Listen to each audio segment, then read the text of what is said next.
Whatever you've seen in the Western media on TV or read in the press, ignore it or believe the opposite. Nobody's going to tell you everything's going well. That's not going to sell many newspapers. When they come to do business in Russia, is they think, Russians look like we do, therefore they should behave like us. No. It's not a book about why Russians don't smile. That's just a provocative title because that's the main stereotype that foreigners have about Russia. Don't be put off by the fact that not everyone smiles. Smiles need to be earned. It took you guys in the States 200 years to get to where you are today. Why do you think we can do it in 200 days? Because it's Russia. Hello everybody, this is Braden Consulting. Today we're speaking with Luc Jones. Hi. Thank you so much for coming. Здравствуйте. Здравствуйте. Our pleasure. So, you are a persona. You were on TV. You wrote a book, Why Russians Don't Smile. Please. Great. And basically, we would love to know everything interesting about your projects, your future, your past, all of this stuff. So let's go. You have been living in Russia since very long ago.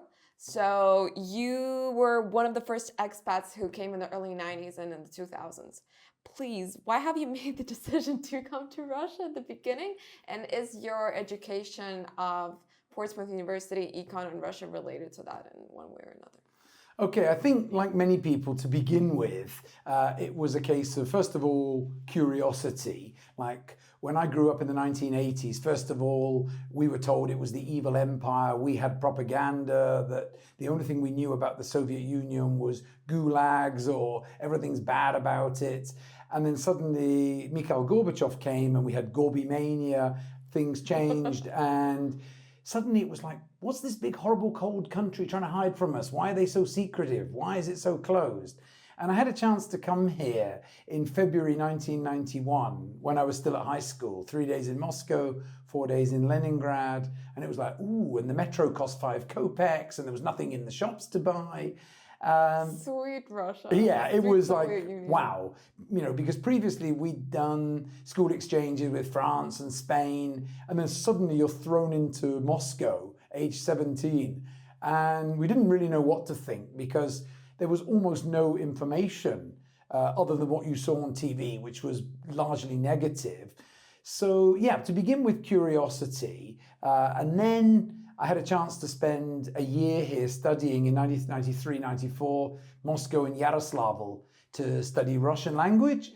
And a friend and I flew from Moscow to Vladivostok and we took the Trans-Siberian Railway all the way back to Moscow, stopping off in like Khabarovsk, Ulan-Ude, Irkutsk for Lake Baikal. Our university in Portsmouth had an exchange with Novosibirsk, so we had friends there. And you got a chance to see how big the country was. So then it became obviously adventure. You know, the beer was cheap, the girls were cute, everything was new. And then finally it was opportunity that people say, yeah, why do you come to Russia? Well, what you have to realize is that where I come from, I was born in Britain, although my mum's from Canada. And when you grow up in a Western country, whatever you do, there will be 10,000, 100,000 people doing exactly the same thing. So differentiating yourself is extremely difficult. And business was totally new in Russia in the 90s. You know, business was something that evil capitalists did. I mean, literally buying this at one price and selling it for a profit. You would have gone to prison for that. Exactly. In the 1980s. You were what they call a spekuliant or a zhulik, a fartsovshik. They had all these nasty names for people who made money. And then suddenly, literally overnight, it wasn't just good, you had to do it to survive. So the advantage I had was that I grew up in a capitalist country. The other advantage I had was that I came here, obviously I knew English, and then I learned Russian. So that put me in quite a good position, and everything went from there. How well did they teach you Russian at Portsmouth? I have to say, unfortunately, Russian is not particularly well taught to foreigners. The main reason for that is there are not enough teachers of Russian language to foreigners. Most of them are simply what we call tyotki. They're Russian teachers of English to you, who after doing this for 20 or 30 years get sent to a country abroad for a year and told, here's a bunch of foreign students, try to teach them some Russian. And of course, we don't understand how complex the grammar is. So if you're learning table, which in Russian is stol, you also have to learn stol, stala, stalia, stalu, stalom, stali, stalov, stalam, stalak, stalami, depending on where it comes in the sentence. And we think that all these case endings were invented just to make our lives difficult.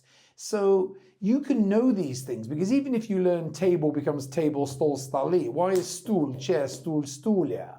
And you can know it, but teaching it and explaining it to someone whose native language has a much simpler grammar is more difficult.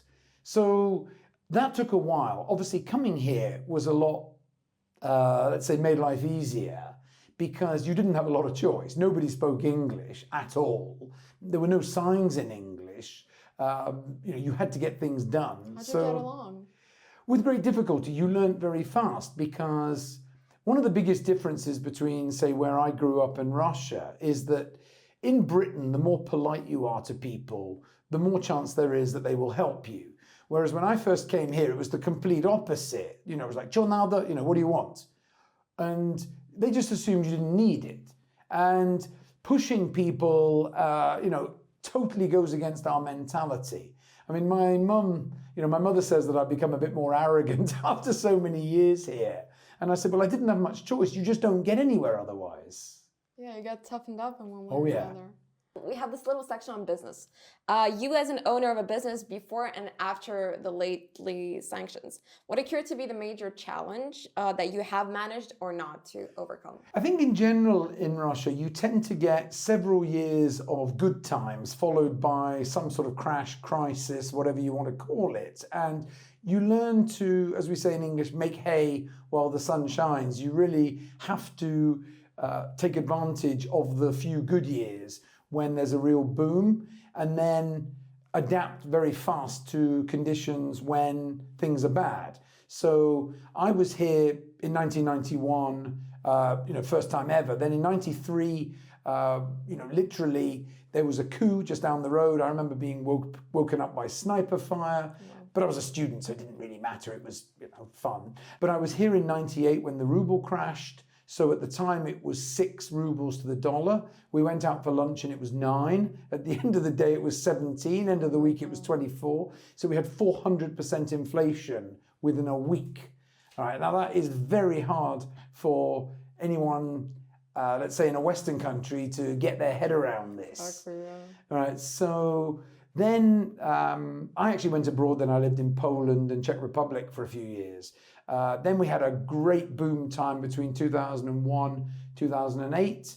Then you had the global crash, which admittedly Russia actually rebounded from pretty quickly. Yeah, because it was about 9 months or so, because it was a global problem that affected Russia. Then obviously you had the sanctions and the oil crash at the same time in 2014. That was probably the toughest one. Then obviously you had COVID. Then you had the SVO. So you learn to adapt. You learn to, let's say, look at different markets and make sure that you can really very quickly think, okay, what do we do now?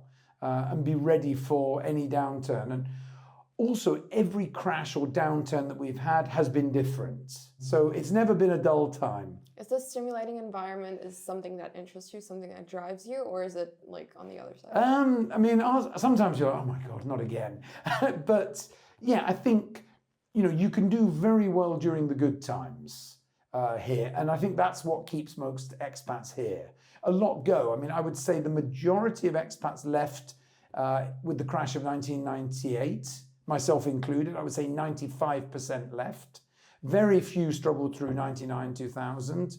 But 2001, 2, people started coming back. A lot of new ones arrived. I mean, literally in 2003, 4, 5, 6, 7, if you could walk and talk at the same time, you could make money here. Unfortunately, I don't think those times will ever come back, but it was fun while it lasted. Well, then how do you take the fact that you've witnessed so much history, so much cultural history in Russia? I'm not saying the world, but in Russia, you have witnessed the key moments that people study in schools right now. How do you understand that? How do you feel that? We're literally witnessing history. I mean, let's be honest, Russia as a country is only 35 years old. People forget that. I remember, I think it was Mikhail Gorbachev back in about 1988 was asked by an American journalist, are you going to introduce, Western style reforms into Russia, or the Soviet Union then? And he quite sensibly replied, look, it took you guys in the States 200 years to get to where you are today. Why do you think we can do it in 200 days? Because it's Russia. Well, yeah, but nothing moves quite that quickly. I mean, let's be honest, Russia has moved at an incredible speed. I mean, it must have been incredibly difficult for people to adapt to the new realities, because let's be honest, during communist times, you essentially received a paycheck for showing up to work. And then literally overnight, whatever it was you were producing was probably useless. People weren't getting paid. Nobody needed what was being produced. And a lot of people didn't know how to earn money. I mean, if you think about it, just look at the difference in the Russian question. In English, we say, how much do you earn? In Russian, you say, сколько ты получаешь? How much do you receive? How much do you get? Yeah. How much do you get? Now, we don't have this concept of getting something for nothing. You have to earn it. Yeah. I mean, that's, I think, the difference that the mentalities kind of get to at one point or another. But coming back to business, so you do recruiting, that's your thing. What are the new difficulties then that the industry has faced compared to the early 2000s? And but the 90s weren't like, it didn't exist, so let's say early 2000s. I mean, recruitment is a very feast and famine business globally. So we do very well when times are good and we struggle when times are tough, because whenever there's any kind of downturn or uncertainty, hiring stops. That's the first thing that companies stop doing, is bringing on new staff. They put all new roles on freeze and they'll make do with what they have. So as a recruitment agency, oops, what do you do next? So what do you do next? Well, obviously, we are not hiring is never actually true. Even if companies cut 5 people, they'll probably hire 1 in their place. There are always roles. Another thing that I brought on was what we call outplacement. Now, this is very new to Russia, because companies will typically cut staff during bad times and they make people redundant and they say, okay, here's your severance, 1, 3, 6, 12 months, here you go, have a nice life. Now, what typically happens in Russia is people are sort of very offended that they've been kicked out through no fault of their own, and they take this severance package and they go to the dacha and, or if they got lots of money, go to Goa or Bali and drink beer and sort of sulk. And then when the money runs out, they think, I need to look for a job. Yeah. But first of all, having a sort of 3, 6, 9 month gap on your resume is not great. You sort of lose a lot of contacts. But a lot of these people don't have necessarily much experience of looking for a job. I mean, if I had $1 for every time I heard the expression, oh, I've never looked for work, work always found me, I would have retired by now. Really? Oh, yeah. And I say to people, that's great, I'm delighted for you, but at some stage, you're going to have to look for a job. And one of the big differences is that networking, as we know it, is still in its infancy in Russia. Still? Yeah. I mean, people like you know what it is, but most don't. It's changing. The last 5 years have been great, but I always joke that networking in Russia is like niet and working, because a lot of people are still sort of suspicious of outsiders. Why would I want to talk to that person? What's he going to do for me? And it's not about what they're going to do for you now. It's about how they could be useful for you in the future. So the outplacement programs were not just about helping people to find jobs, but about helping them to help themselves to get back into the workplace. So we ran programs like this during downturns. But coming back to the original question, I think one of the main things about recruitment, which I like to joke about, is that we are the only business in the world where the product can say no. All right. That's so a shame, if you're selling, this water or this table, these products don't decide which shop they're going to be in. But a candidate can say, I don't want to go and work over there. And you never have an equilibrium in the right number of vacancies for the right number of candidates. It's always this or this. So it's about getting it right. Also, a lot of Russian companies even to this day, still don't fully understand the benefit of using a recruitment agency to hire people. They think, well, I'll phone my college buddies or my friends, relatives, my neighbor at the dacha could be a good fit. I'll place an ad, I'll talk to HR. But the good candidates, especially ones at the more senior level, they're not looking for a job. They're not browsing job ads. They're very happy where they are, thank you very much. And they don't respond to an automated message. So this is where an executive search agency can, let's say, add a lot of value. So I think one of the differences is that good Russian companies, the more international, more progressive companies, do realize that there is some value that can be added by an external agency. What's the percentage of these companies? Very hard to say because, approximately, I mean, it depends how you classify someone that's international. I mean, some companies might still be very Soviet style, but for whatever reason, use an agency. You can't give a percentage figure on that because it's too subjective. What I think is international, somebody else won't. But in the broader sense, no? It's improved a lot. I mean, there are many Russian companies which, literally focus purely on the Russian market, have no intention of doing anything abroad because they don't need to. And to be honest, that's a global thing.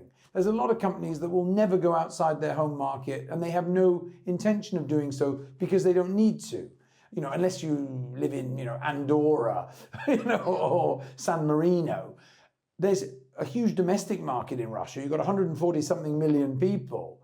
It's big. Why would you want to start wasting time going to other countries, especially where the markets are more saturated, where you've got a very undersaturated market in Russia? Nobody's going to tell you everything's going well. That's not going to sell many newspapers. Yeah, okay, great. Unemployment is extremely low at the moment in Russia. Great stuff. Good to know. Yeah. I mean, look, I would say that there's probably a surplus of people towards the top end because a lot of international companies left the market about 3 years ago and they cut people, and these companies were quite generous in terms of the salaries they paid, the corporate benefit packages, and the parachute, as you say, the severance package that they gave people.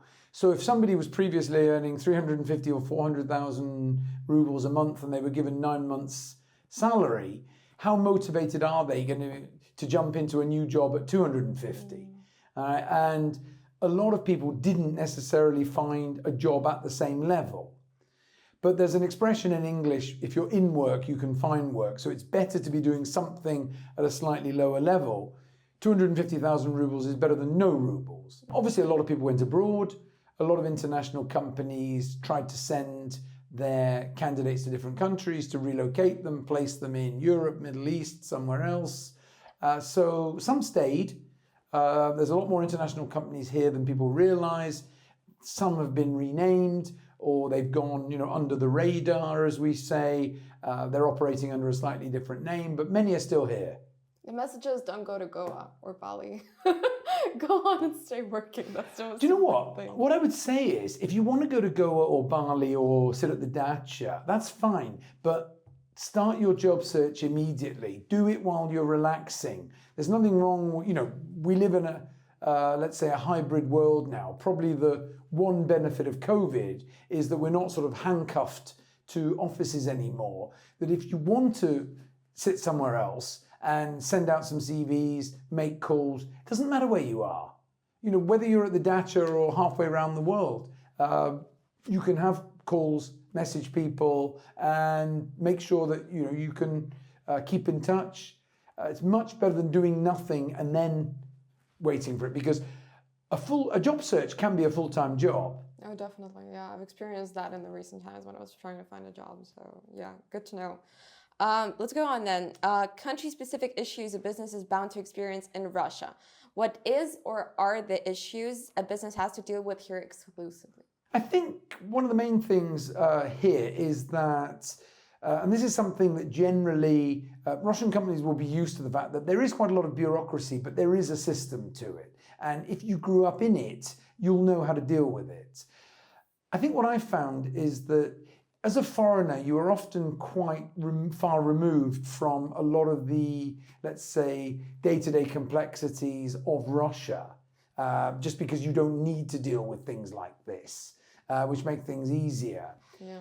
I think the biggest mistake that a lot of foreigners make when they come to do business in Russia is they think, Russians look like we do, therefore they should behave like us. No. No, exactly. You know that. I know that. But people coming for the first time will think, well, okay, if I go to Asia or the Middle East or Africa or even Latin America, people look different. So it's natural that they will behave differently. But I would say with Russia, one of the main differences is that Russians are very direct in how they speak. And this actually, once you get used to it, saves you a lot of time because you know where you stand. You know, if you look at the Asian way of doing business, you will almost never say no. Nobody says no. If a Japanese guy says, I will do my best, that probably means no. I worked in India for 1.5 years, and you know, if an Indian says to you, yes, sir, that usually means something between I'm listening and I don't understand. Oh my God. Right? When I worked in Saudi Arabia, same thing, that you meet somebody, you do a presentation, yeah, that's interesting. We need to bring you back in to meet the person from the purchasing department, and eventually you get another meeting because nobody's in a rush, and this week we're drinking coffee, and next week about that, yeah. there's a religious holiday, and after that somebody's busy, not quite sure what they're doing, but they're busy. And eventually you come back in and then you do a presentation to that person, and we need to meet somebody from finance. And you don't know if the process is slowly moving forward or they're just spinning you around. As you say, backwards. Or backwards. Or in Russian you say dinama, dynamit. You don't know this. Whereas in Russia, if someone's not interested, they'll tell you. Look, we're not interested, it's too expensive, we don't need it, we're using somebody else. But at least if somebody says niet, then you think, okay, well, what do we need to do to change it from a niet to a da? And if the answer is, look, nothing, well, okay, you don't waste any time on it. But a lot of the time you can say, look, is it the price? Or is it something else? Have you found another supplier? Are you working with a competitor? What's your situation? When, not at the moment, well, when's a good time to get back in touch? And typically, Russians will tell you this. Russians are not particularly worried about hurting your feelings in this respect. Now, it does take a little bit of getting used to, because, again, coming from our cultures, we will try to help people, even if it's not necessarily to their benefit. One girl in the office, Russian girl, said, Luke, why do native English speakers say not really when they actually mean no? I thought to myself, good point. So, what's the answer? I think no sounds like, yeah, it's very sharp. Again, Russian is very direct. So if you think about it, открой окно, in English we say, would you be so kind as to open the window, please? Now, in Russian, nobody is going to say, будьте добры, а вы не могли бы, пожалуйста, для меня открыть окно? This would just be ridiculous. For sure, yeah. Now, a waste of time. Exactly. Too many superfluous words. In the same way that in English, if you wanted to say, there is a bottle of water on the table, in Russian you would say, na stole voda, on table water. So you just keep it shorter, it's brief, and it's to the point. So you're thinking, why do you need all these extra words? Yeah, it makes a lot of sense, totally. So a lot of things you're saying are from the book. Where can you find the book? Ask me nicely and I'll give you a copy. We don't sell it on Amazon or anywhere else for that matter.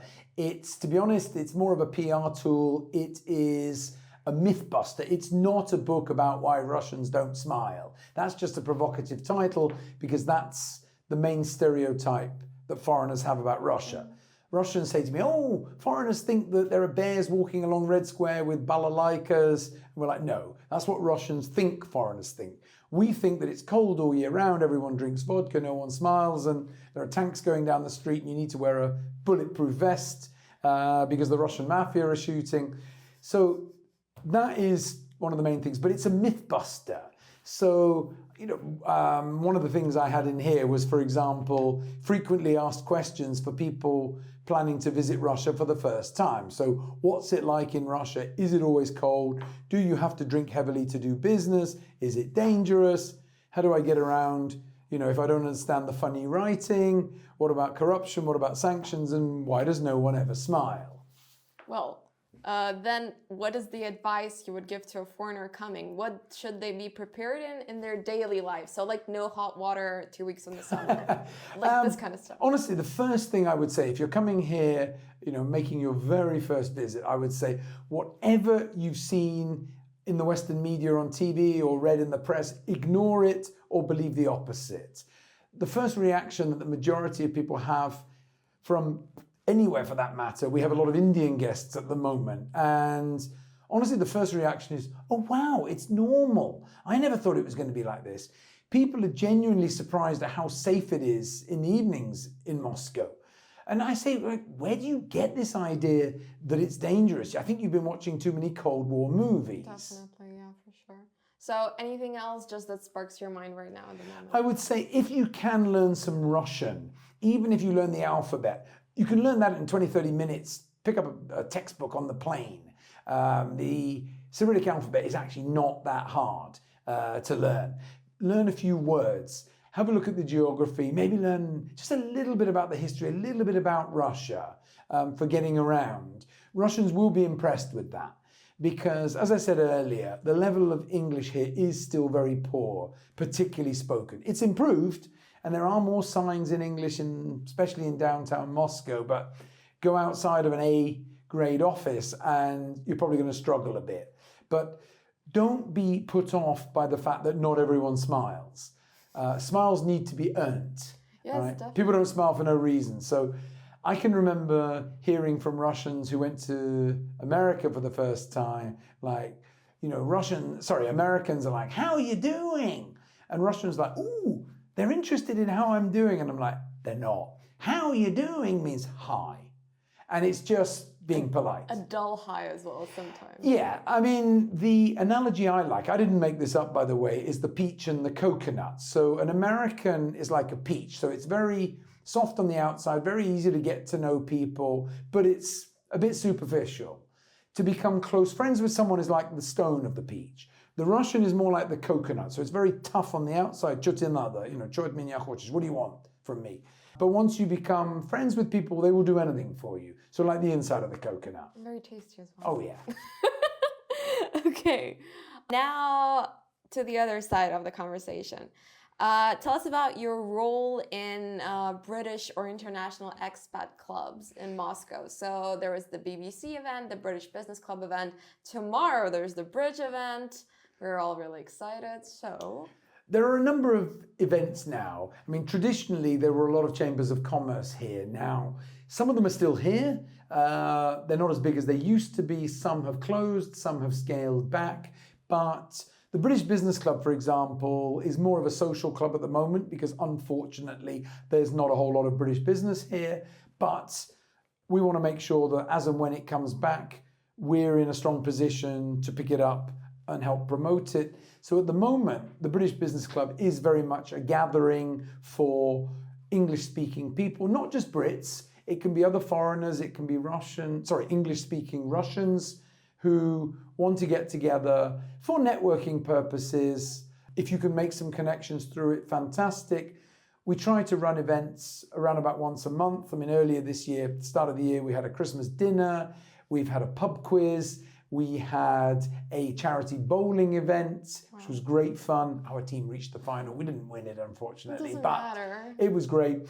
We had a beer tasting event recently. Just last week, we were at the summer party. We're putting together the next event for August. So the main thing is to get people together and really just make some connections. But as I said, at the moment, like the Bridge, it's mostly social. There are occasionally business slight angles to this, but yeah, it's really just about keeping the people who are still here connected. Current and future projects of yours? I went away for just over 2 years to India and Saudi Arabia to work. I've always worked in recruitment for more than 25 years, and I was asked to come back because the latest project we're working on is bringing workers from what we call far abroad into Russia at the blue-collar level, particularly. So there's a huge shortage of, let's say, lower-level workers. And this has been a trend for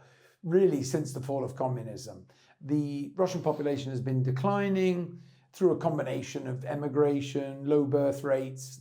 Unfortunately, longevity is not as impressive as it should be here. There have been some improvements, but nevertheless, there's not enough people to take up the jobs at the lower level. Now, traditionally, Russia has looked to the CIS countries to bring migrant workers in from places like Uzbekistan, Tajikistan.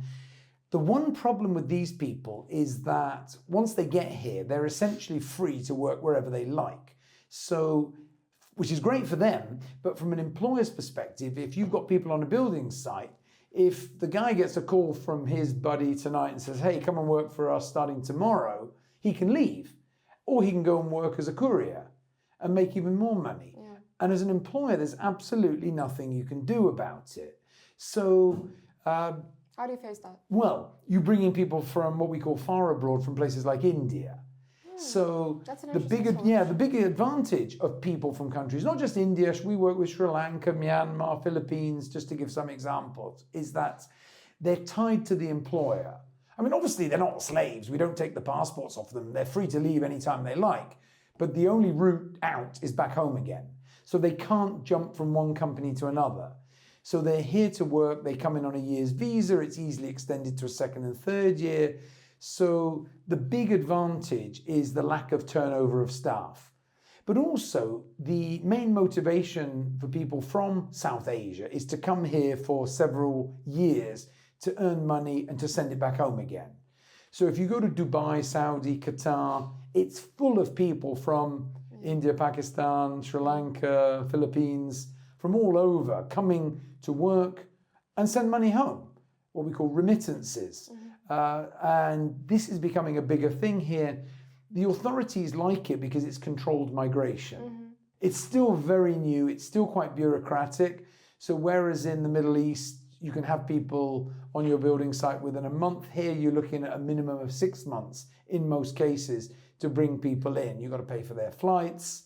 So there's some upfront costs. So it's a tough sell to companies who are not necessarily used to thinking 6, 9, 12 months ahead, but it's very much the future. And when people ask me, how well do they work? I say, go to Dubai. Have you been to Dubai? Yeah. Well, who do you think built Dubai? It wasn't the Arabs. The Arabs financed it. It was the Indians who built it. How do you make Russian companies believe that, 6 to 12 months is a realistic project? It's tough, but I think they realize that ultimately this is the future. I mean, if I look at all the companies we're working with, not one who started bringing in Indians has actually said, this didn't work, send them all back, forget it, we're going back to Uzbeks or Russians. Most of them start with a trial project. They say, hey, let's bring in 25 or 50 guys. We obviously give them a lot of advice on how it all works. So not just bringing them here, but we do the selection back in India. We've got some great partners in those countries. And as I said, India just happens to be the biggest donor country because there's a lot of them. But equally, Sri Lanka, Myanmar is a country most people don't know much about. I've been there once. Thailand. Been there. Yeah, it's like Thailand 2-3 generations ago. We're looking at Nepal should open up soon. We're looking at Bangladesh. We even met the deputy ambassador of Pakistan recently. So we're definitely looking at new places. Philippines, at the moment, is mainly for nannies because obviously they speak fluent English. So it's very much the future. And companies are realizing that they're going to have to do this. So the sooner they start, the better. So considering those international influences, we said that Russians don't smile. Do you think they have started smiling more considering the largely globalized West-driven culture? I'd say there's a big difference between the Russians who live abroad, have lived abroad, have studied abroad, and the ones who never go abroad. But admittedly, you could probably say the same thing about most countries. Yeah, for sure. When people say things like, only 10% of Americans have passports. Well, do you know what? I think I don't know the statistic, but I would guess it's probably about the same in Russia. Yeah, for sure. Like I can remember when I went on my school exchange to France in 1987 when I was 14. For a lot of kids in my class, that was their first time abroad. And I come from the southwest of England where you can get on a ferry and a few hours later you're in France. But it just wasn't the done thing back then. People just didn't really go abroad. It's a relatively new thing for a lot of people in the world. And yeah, you know, you can go on holiday, take a vacation to Turkey or Egypt or Thailand quite easily now, even if you don't speak any English. So things are opening up very much. So I think, you know, people are starting to smile a bit more. But if you think about it, the smile that we have in Western or even Asian society is more, not because we're necessarily really happy, but it's to make the person in front of us feel more comfortable, more at ease. I see. Well, then we're coming to the more controversial questions. So, you travel a lot. What's your favorite city other than Moscow in Russia? And which of them has the most beautiful woman? And ultimately, are Russian women the most beautiful women? Well, I'll start with the last question. East European women in particular are extremely attractive. There's a lot of reasons why. My personal take on this, yeah, I think my logic of this is the high cheekbones, the schoolie, makes them more attractive. That's just my personal belief.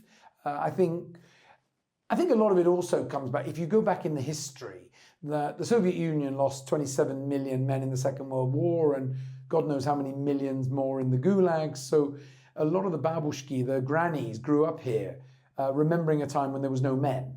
There was a huge shortage of guys. So for a lot of time after the Second World War, during the Soviet period, there was huge social pressure on young girls to get married because, you know, you had to grab a guy.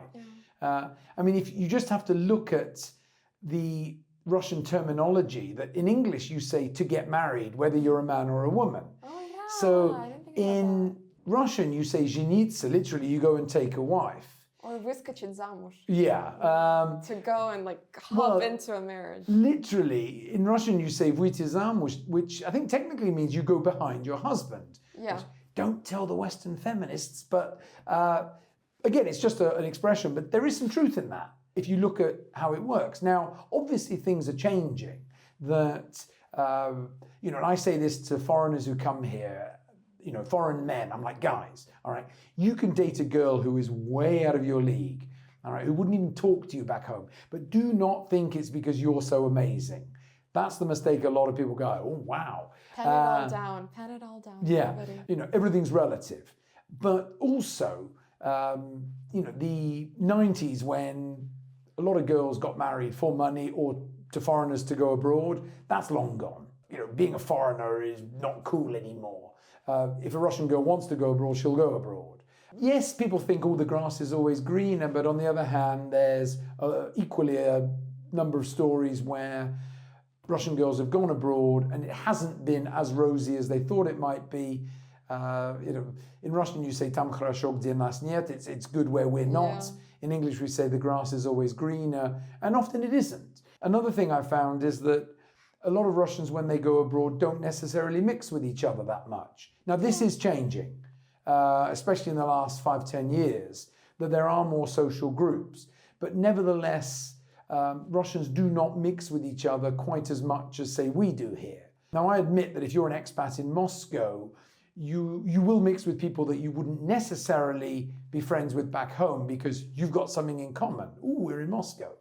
But again, coming back to the original question, we've digressed a bit. I think, yeah, there's some extremely attractive girls here. It's not just the Slavic ones. What you will find is that a lot of the West European men or North American, Australian do like the Asian looking girls. So if you look at all the oil guys who were in Kazakhstan and Azerbaijan, pretty much every single one of them went back with an Azeri or Kazakh wife. Yeah. You know, guys will like girls who have the Buryat or Kalmyk look, Uzbek, you know, very pretty girls there. It's the enchanting eyes, I think. Yeah. It's also exotic. You have to realize for us, Central Asia, it was totally closed off. It's extremely exotic for us. Again, because for 70 years we couldn't go there. You know, and it's superb. I mean, I love my trips to Central Asia. Doesn't mean I'd necessarily like to live there. Caucasus is another one, great fun. So yeah, I think, you know, you see a lot of guys go crazy. The basic advice I would give to most guys is don't fall for what we call first bird or first chick syndrome. You know, you don't have to marry the first one you meet. Even if you really want to. You can do, but I'm just saying, you know, too many guys get here and they're like, oh my God. You know, I still see it. All right. But, you know, there's a reason. I mean, I think girls do make a lot of effort here, which is fantastic. Coming back to which cities I like, obviously Moscow. I love living in Moscow. There's nowhere else I'd rather live. Where do I like going? Well, I've been to 85 regions of Russia. I was just going to ask you. I think everywhere is interesting to visit once. So, you know, I would definitely recommend, you know, going to other places. I mean, if you look at TV, if you haven't traveled much, you could be forgiven for thinking that this is a Slav-only country. It's far from it. There's well over 100 nationalities here. There's thousands of Tatars. Go to Tatarstan, Kazan, the capital. I was there last month. Been there many times. Love it there. It's beautiful. Great mix of, you know, Tatar, let's say, Islamic culture fused in with Russian. You know, very secular, which is what I like about that. There are 3 Buddhist republics, so Kalmykia, Buryatia, Tuva. I've been to all 3. Buryatia down in the south, it's the only Buddhist republic in Europe. It's really bizarre. You go there and suddenly the people look Asian. Tuva, literally, I think I was the only tourist in town when I went. It feels like a piece of Mongolia inside Russia. You know, I've been to Chukotka, which is literally just before you hit Alaska. You know, you go down to Dagestan, Ingushetia, Chechnya, and again, even Russians for a long time were frightened to go there. Exactly. I was just going to say. But that's a stereotype. I mean, a Dagestani guy last time I was there said the most dangerous thing that'll happen in Dagestan is that the local population will overfeed you. I was just going to say. So, you know, I had a great time there. The people were very hospitable. You know, so in terms of which cities do I like, in addition, obviously outside of Moscow, Kazan I love. Believe it or not, Khabarovsk, I'm a big fan over in the far east of Russia.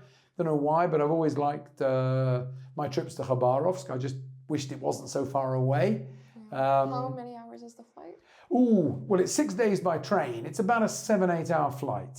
I think 7 hours there, 8 hours back. But really beautiful. But you could say that about pretty much every Russian city has a beautiful center that is kept spotlessly clean. And this I find really disappointing when you go back to a lot of cities back home, is there's a lot of trash, a lot of litter everywhere, whereas you don't get that here. You know, there are no homeless people sleeping on the streets in the center. There's no aggressive beggars. There's nobody trying to steal your mobile phone in the center. So it is very safe. So I think, you know, where else do I like to go? Krasnodar, you know, I've always enjoyed. There's a super city. I studied Russian in Yaroslavl, as I said earlier, which is a great getaway for the weekend. You're not going to do a lot of business there, I wouldn't have thought, but it's a very pretty town. All of the Golden Ring towns are easy. You can do some of them on a long day trip, but easily for a weekend away. Talking about Russia, do you think that you have adopted the Russian soul? Yes, and you said in your book that умом Россию не понять. Do you think that now you are one of them or not really? What's your take on this? Well, I've lived, I think, almost exactly half my life in Russia, if you add it all up. Now, I think one of the biggest differences, and this was hard for me to get my head around first, was if you want to translate Россию умом не понять, is something like there's no logical way to understand Russia. And this is quite hard for us because our mindset is much more pragmatic, much more logical. So I think when I arrived here, whenever somebody did something or said something, I was trying to find some logic, and often there wasn't any. And this is hard for us because whatever we do, there's always a reasoning behind it. I'll give you a simple example. In my business, recruitment, what typically happens is that you're not happy in your current role, you go for some interviews, you get a better job, you're thinking, oh, dream job, yeah, I get an offer, the pay rise, you know, yeah, I'm looking forward to it, sign it, I'm ready to start. You go back to your boss and say, I'm leaving, and your boss says, oh, no, please don't leave, we love you, here's 20% more cash, please stay. Now, my boring, logical, pragmatic mindset thinks, well, if you thought I was so great, why didn't you pay me this extra cash yesterday? All right. So first of all, back home, it's unusual for a company to say, please stay. They might try and save face and say, oh, is there anything we can do to keep you? But most of the time, no. It'll simply be, all right, well, sorry to see you go. Good luck, have a nice life, keep in touch. In Russia, people will they'll fall for this. And when they say, oh, here's more cash, they love me and they're going to give me more money, yeah, I'll stay. Now, global statistics show that around 80% of people who accept a counteroffer leave within 6 months anyway, because money wasn't the main issue. I don't like my boss, the office is too far away, don't like the job, no chance of promotion. It's just your next pay rise coming a little bit early. And what a lot of companies do here is they pay you to keep you because, what is it, the expression, a warm body is better than nobody. So even if someone's underperforming or they're about to go, it's better to have somebody in doing the job. You quietly look for a replacement behind their back, and as soon as you find the replacement, you kick them out. So my general advice to people is don't accept a counteroffer. But this shows the more emotional side of people, that Russians will often do things, or at least this is what we find, taking an emotional view of things rather than a pragmatic, logical thing. Another example is leaving things till the last minute. All right, recently we had a big event one weekend about a month ago, and ticket sales stopped on the Thursday evening. And on the Friday, you wouldn't believe how many people were calling me, Luke, I want to go, are you going to the event on Saturday? Yeah, of course I am. Well, I tried to book a ticket today and registration closed last night. I said, they've been on sale for 3 months. Oh, well, I didn't know it would close like last night. And it said that on the website. And can you phone someone? Can you do something? And this is very typical. Russians do tend to leave things to the last minute. And anyway, we were at the event and I asked somebody, I was like, why do you do this? And the girl actually had a good answer. She said, because we know that somehow we'll get in. Yeah. And I would look at this and just think, why make life difficult for yourself? Because that way you build a relationship with those who get you in, and then you can do a favor for them. It's like a whole system. Yeah, but it doesn't always work. And when it doesn't work, you think about God, Yeah, sort of inshallah, that's a bit Middle Eastern. I would take a more boring approach to this and think, look, I want to achieve things. So I can remember discussing with colleagues in November, hey, where are you going on holiday for Christmas or New Year? Oh, well, I haven't thought about it yet. Oh, it's too far away. Oh, somebody might get ill. And of course, then middle of December, oh, should we go somewhere? Oh no, the tickets are 3 times more expensive. Oh, they've all gone. The best hotels have gone. I'm like, well, what did you expect? And I just find, look, this is my personal view. I'm not criticizing. I'm just saying that for me, if you want to achieve more stuff, you need to plan in advance. And one complaint that a lot of expats have about Russians, especially in businesses, people seem to wake up in the morning and do the first thing that comes into their head. That there isn't this sort of planning that we have. Now, again, I don't want to be Germanic about it and start planning things. I don't want to live my entire life in the future. That we used to have clients saying, we'd like to meet this candidate on the 12th of November at 10 o'clock in the morning. Okay. And once I joked, this year or next year. And they actually said, no, this year. They didn't think it was a joke. That's normal. And then 2 days later, they found that guy at 10 o'clock on the 12th of November, can we push him back to 10:15? I was like, are you joking? The guy doesn't know what he's doing tomorrow. Now, there are advantages to this, so that if you're going to a meeting and the meeting's going well, the guy that you're speaking to could say, look, wait here for a minute. I'm just going to go and get the big boss and I'll get him in.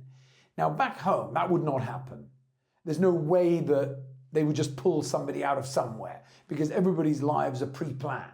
And sometimes, maybe I think I've been here too long, but I find it bizarre when somebody abroad messages you on a Monday morning and says, Luke, when can we discuss this project? So I message about, how about now? Oh no, my next available slot isn't until 3:45 on Thursday, and after that I can do 10:15 on the following Tuesday. And I'm like, are you really that busy? Or are you just pretending to be important? Well, so have you then become, I realized that you understand these differences, and that's all makes a lot of sense. But have you become more emotional? Have you become more like illogical? Do you I'd say adopt I that? take a middle ground on this because Oh, that's very wise. you know, That's yeah, not fun. if you start trying to plan things 6 months in advance, then everything changes. The business is fast paced here, and you do need to reconfirm things that.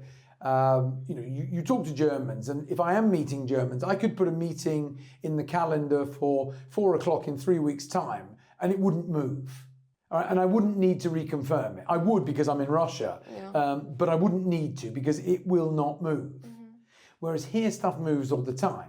Now, again, you learn to move things around and use it to your advantage. So I would say there's probably actually more pluses than minuses. Okay, sure. Got you. Now, have you had any stories at the beginning or nowadays where you have majorly been misunderstood, or where you have misunderstood something and that ended up in a funny story, language related? Probably very early on. If you take the word nichevo, it has two meanings in Russia. It means okay and nothing. Yeah. And when I was a student here in 1993, my landlady, my chazyaika, gave me some kasha, some porridge for breakfast, and said, nichevo, like, is it okay? And I wanted to say it's better than okay. And I said, luche чем nichevo, like, which in Russian sort of translates as it's better than nothing. Yeah. And of course, she was offended and went over and tried it and thought, no, it's okay. Well, what's wrong with him anyway? And then when I said, da очень вкусно, yeah, it's really nice, then she kind of realized, I think he's made a mistake. But I use this as an example with people because a lot of Russians are very good at reading and writing English, but have this sort of what you call языковой barrier, this sort of language barrier, that they're so worried about making a mistake. Because at school, Ludmila Petrovna, the teacher, would go like, неправильно, wrong, if you made the tiniest mistake, and people were frightened to try. And I say, look, guys, it doesn't matter. You're going to make a mistake. So what? It's going to happen. But if you learn from it and we have a laugh about it, move on, you're going to learn more. I would love to ask so many more questions, but unfortunately we're running out of time. So, last but not least, the culmination of the interview. Is there a story behind your Facebook запрещенной социальной сети в России nickname Luka Ivanovic Petrov? Other way around, Luka Petrovich Ivanna. Luka Petrovich Ivanov. Yeah, there's a reason for that. This was kind of as a joke, as a reaction, because Luke is obviously a biblical name. In Russian it's Luka. Jones would be Ivanov, technically, from John. Yeah. Now, in Western society, we don't have a patronymic name which comes from your father. And my dad is Peter, so my patronymic would be Luka Petrovich. Now, I did this because I started receiving CVs. Somebody would send me their resume, and instead of Yelena, they would put Helen, or they put Michael instead of Mikhail. The one that really got me was Eugene. Oh, wow. And I'm like, why do you call yourself Eugene? Or because it is easier for foreigners to pronounce. I'm like, look, all right, your name is Yevgeny. And the problem with this is it actually causes more issues. Yeah, for sure. Because we had a situation where similar name, Yevgenia, called herself Jane. And she was working for a foreign company. And somebody in HR in the UK said, could you please send us Jane's details? So I was like, Yevgenia, whatever. No, we don't need Yevgenia, we need Jane. And of course, I was like, well, actually, she just calls herself that to make your life easier. And so they're like, why are you making this difficult? Because if you call yourself one thing and you put Kate or Catherine instead of Yekaterina on your resume, and then you send your passport through and it doesn't match, they're like, well, you're not the same person. Yeah. Now, I get it if you go abroad, because again, like, Lyudmila is not going to be easy for some people to pronounce. Yeah. And also, if you think about it, a lot of surnames will be slightly different. You put A at the end. Whereas our surnames don't change. And some people would say, look, why have you and your husband got different sounding surnames? So I kind of get it while people do it. And it was a reaction early on. It was more as a joke. It's a bit like saying malinki mягкие форточки for Microsoft Windows. All right, just translating stuff literally. Yeah. Whereas that wouldn't translate. Okay, great fun. Thank you so much. This is amazing. You're welcome. Thanks. Subscribe to Braden Consulting, subscribe to Luke's social media. We're going to link all of that below. And if you want to speak Russian just as well as Luke, join our free Russian lessons. The link is going to be in the description. And yeah, look out for more amazing interviews at Braden Consulting. Thank you so much. See you soon.